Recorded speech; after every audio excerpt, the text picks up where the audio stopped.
We went through Leviticus in one video. We won't take as much time with Numbers as we did with Genesis and Exodus, but we'll be a little bit more than we did with Leviticus.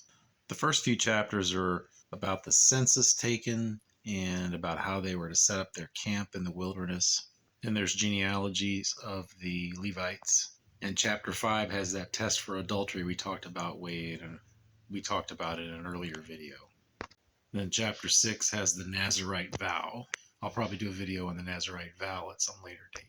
At the end of Numbers 6, God commands Moses and Aaron to give a special blessing to the people. The Lord bless you and keep you. The Lord make his face to shine upon you and be gracious unto you. The Lord lift up his countenance upon you and give you peace. And God concludes this by saying, so you shall put my name on the people of Israel, and I will bless them. So this special blessing was commanded to the priests, to Aaron and his sons, to give to the people. And today it's often used as a closing blessing in church services, and it's also been put to music. This simple blessing is prophetic in the context of the people keeping the covenant.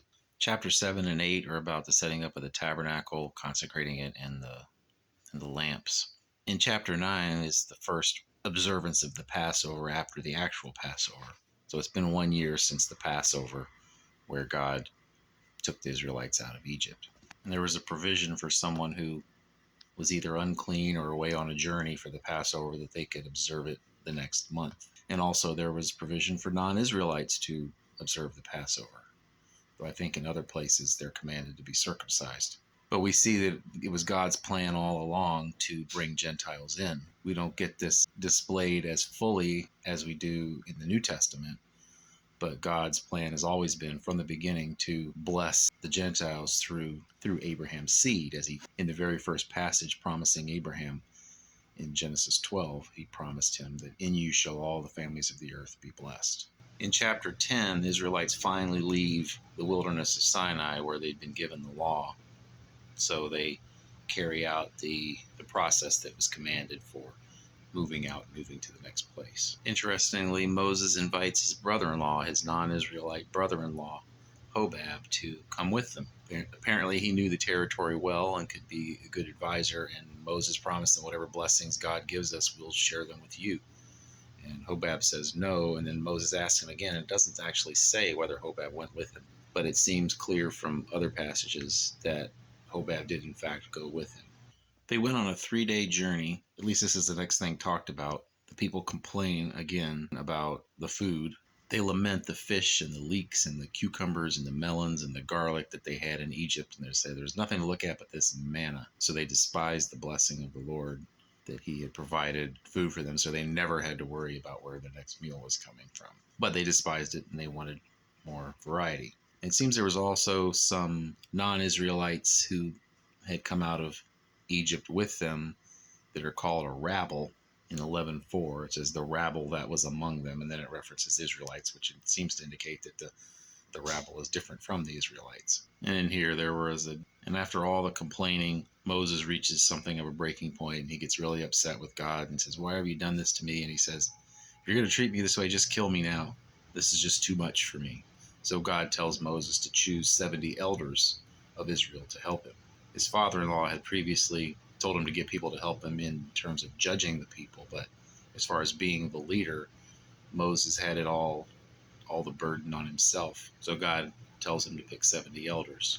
And because of the people's complaining, God provides them quail, and he has Moses say to them, you're not going to eat it for 1 day, 2 days, 5 days, 10 days, 20 days, but a whole month until it's coming out of your nostrils and it's loathsome to you. And then the Spirit of God comes upon the 70 elders, and they prophesied all together. But after that, only 2 continued to prophesy. And Joshua said to Moses, stop them. But Moses said, I wish all the people were prophets. In this chapter, there's also judgment executed on some of the people for their complaining, both at the beginning and at the end of the chapter. In chapter 12, Aaron and Miriam, Moses' brother and sister, complain against him. And they say, God hasn't just spoken through Moses, he's spoken through us too. But God is greatly displeased with Aaron and Miriam for this, and Miriam is struck with leprosy. Though Moses prays for her, and God heals her after 1 week of her being separated from the people for the leprosy.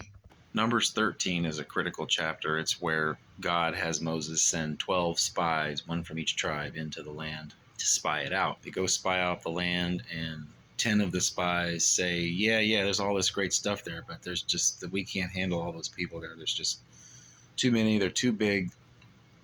The walls of their cities are great, and they'll defeat us. But 2 spies, Caleb and Joshua, say that yes, we can take the land. They knew God was on their side, so they weren't worried about the people of the land.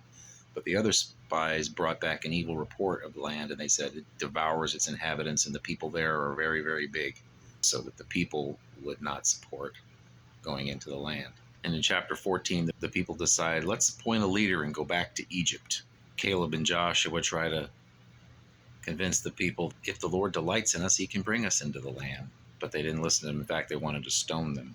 But before they do that, it says, the glory of the Lord appeared to them at the tent of meeting. And Moses is given another test here. God says, I'll destroy them and make you a great nation.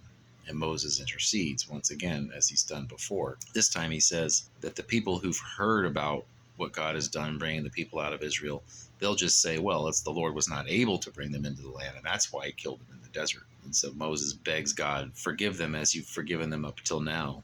He reminds God of what God said when he appeared to him, being slow to anger and forgiving. And God says, I have pardoned them according to your word. But as truly as I live, all the earth shall be filled with the glory of the Lord. Now that's a prophecy that will not be completely fulfilled until after the return of Christ. Interestingly, Moses also reminded God of not clearing the guilty. So God declares that none of these men who've seen all my miracles and yet have rejected me will see the promised land. He decrees 40 years of wandering in the wilderness until that generation dies out, and it's the next generation that will go in. And the only 2 from that generation who will go in are Caleb and Joshua. Yet some of them decided to go up and try to take the land anyway, and Moses warned them not to. God's not going to be with you.